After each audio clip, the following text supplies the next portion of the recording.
태양이 워낙 멀리 있기 때문에 지구에 다다른 태양 광선은 지구 표면 어디에서나 평행이다.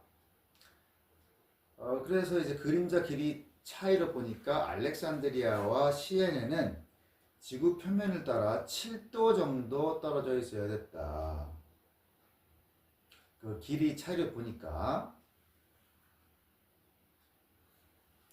다시 말해서 두 막대의 끝을 지구 중심까지 뚫고 들어가도록 연장한다면 두 막대의 사이각이 7도가 된다는 뜻이다. 이게 무슨 말이냐? 시에네에서 꽂은 막대기, 알렉산드리아에서 꽂은 막대기. 근데 이것을 지구 중심까지 연장선을 해보면,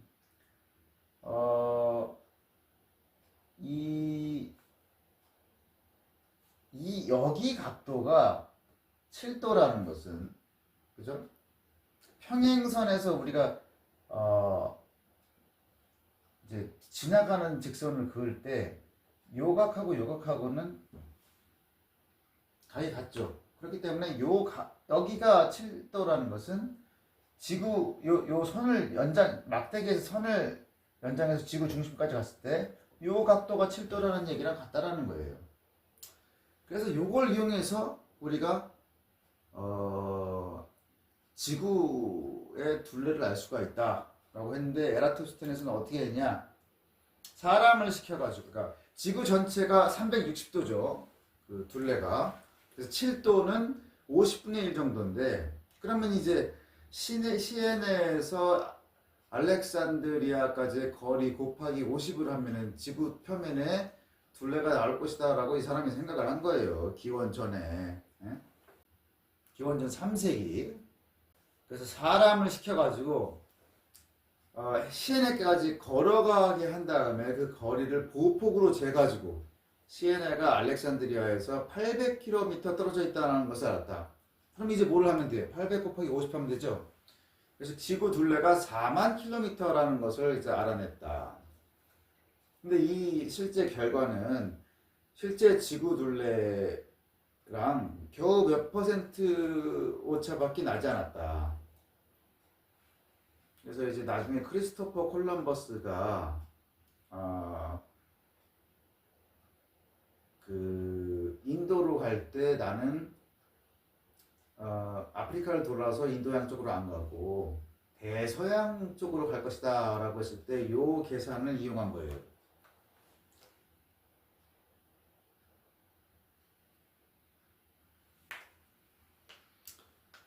근데 이제 실제로 갈 때 그 스페인 왕비하고 왕의 지원을 받아서 가는데 실제는 그 길이를 줄여서 말했죠. 좀 지원을 확실하게 얻어내려고.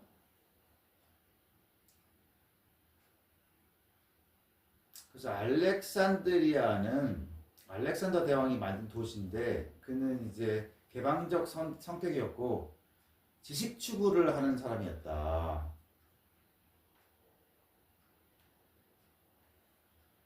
이 도시가 무역, 문화, 학문의 중심지가 되기를 원했고, 이 알렉산드리아에서 가장 알렉산더의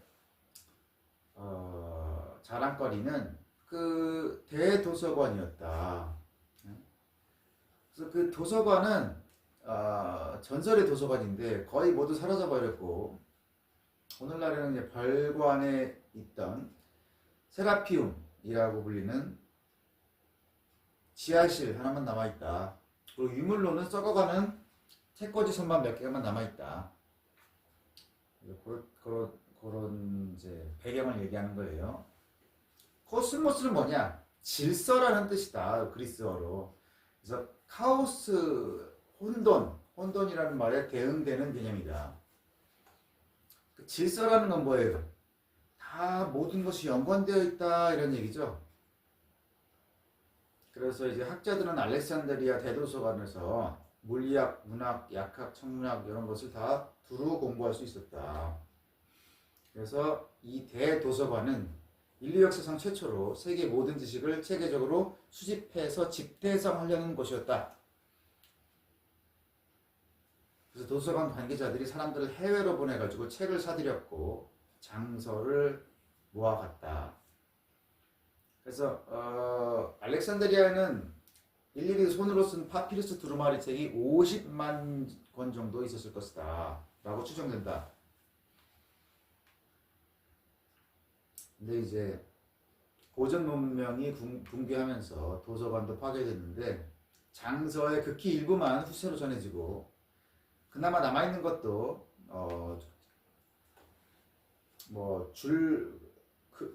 글 몇 줄, 종이 몇 조각 그거밖에 남아있는 게 없다. 그래서 알렉산드리아 도서관에는 사모스의 아리스타코스라는 천문학자가 쓴 책이 있었다고 하는데 그 사람이 아리스타르코스는 뭐라고 했느냐. 지구도 하나의 행성이다. 여타의 행성처럼 태양 주위를 공전한다. 별들은 대단히 멀리 떨어져 있는 천체다라는 것을 요 당시에 그렇게 썼었다는 거죠. 지금 우리가 알고 있는 우주에 대한 지식으로는 우주의 나이가 한 약 150억 년에서 200억 년 된다라고 이제 알고 있는데 이 책이 쓰여진 게 1980년대예요. 그러니까 지금은 더 잘 알고 있죠. 우주에 대해서.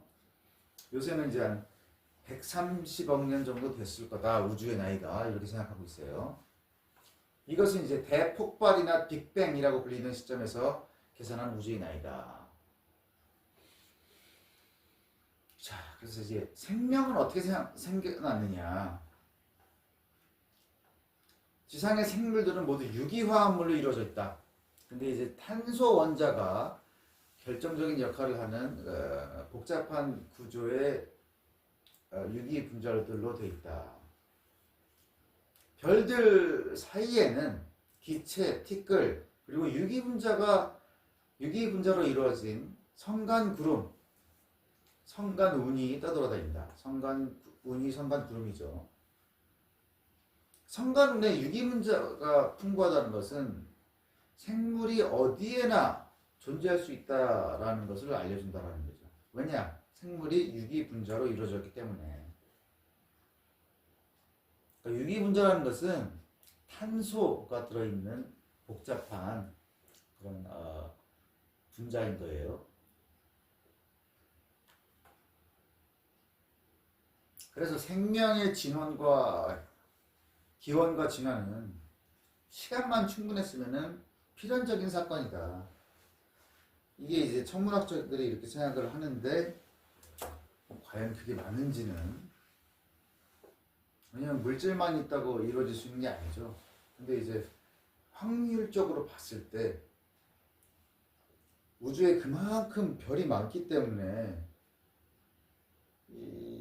그리고 유기물 분자가 우주에 많기 때문에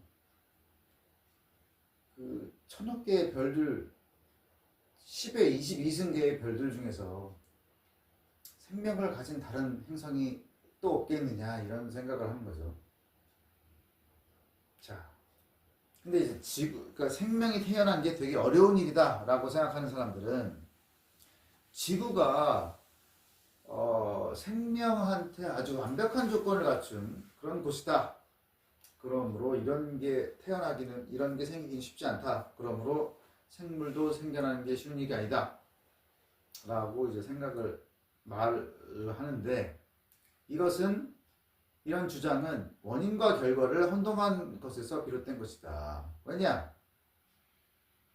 생물이 살기 좋은 환경이어서 생물이 생겨난 게 아니라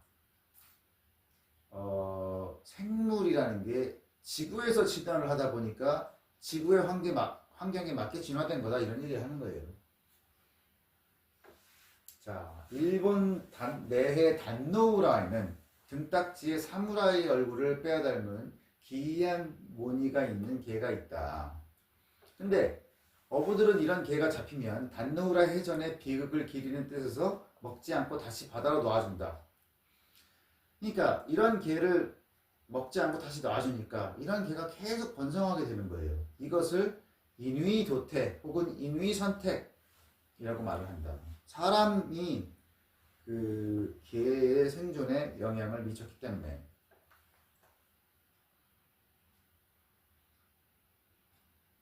그래서 인간은 동물과 식물을 키우면서 어떤 식물과 동물을 살리고 죽일지를 생각을 하면서 선택을 해왔다는 거죠.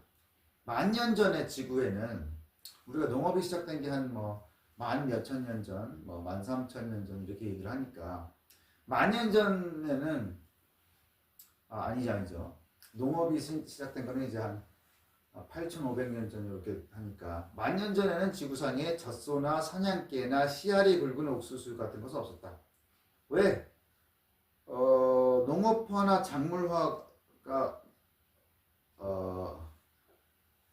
작물화나 가축화가 일어나기 전이기 때문에. 근데 인간이 동식물의 새로운 품종을 만들 수 있는데 자연이 그렇게 못할 이유가 없겠는가? 그러니까 인간도 어떤 것을 작물화할지 이걸 선택을 하잖아요. 작물화하거나 가축화하거나. 그래서 이런 종을 인간한테 이로운 그런 형질을 갖춘 작물이나 동물을 가축을 선별해가지고 그 선별하면 이제 그 선별하는 대로 그쪽으로 진화를 하겠죠. 그래서 변화를 시킨다는 거죠. 근데 자연이 그걸 못하겠느냐? 그래서 자연적으로 유전 형질이 변하는 과정을 우리는 자연도태 또는 자연선택이라고 한다. 자연도태나 자연선택은 어떻게 이루어지는 거예요? 생존하는 것이, 자연에서 생존하는 것이 계속 살아남는 거죠. 유전 형질의 변화가 굉장히 많은 세월을 요하는 것이 아니다. 인간이 지구 역사에서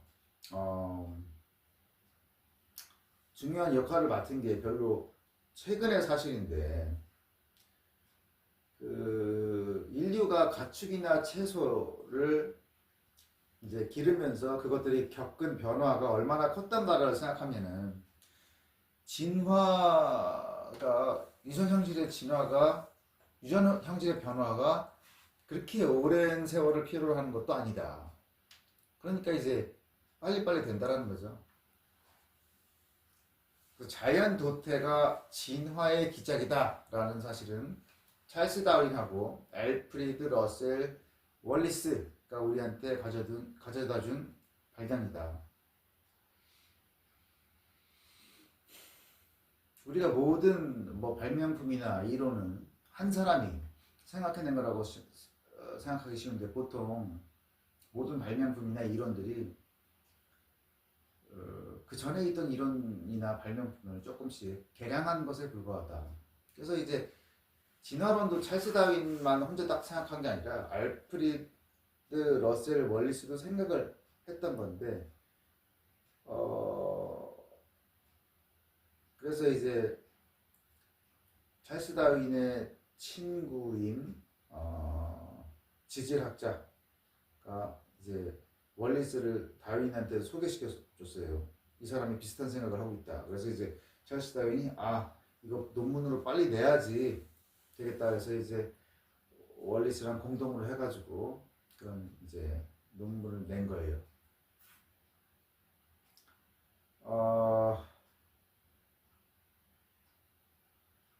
자연은 살아남을 수 있는 개체 수보다 훨씬 더 많은 후손을 낳게 만든다. 그렇죠. 그 중에서 일부만 생존하니까. 그 많은 후손들 중에서 우연히 자연에 더 적합한 형질을 가진 개체들만 살아나게 된다.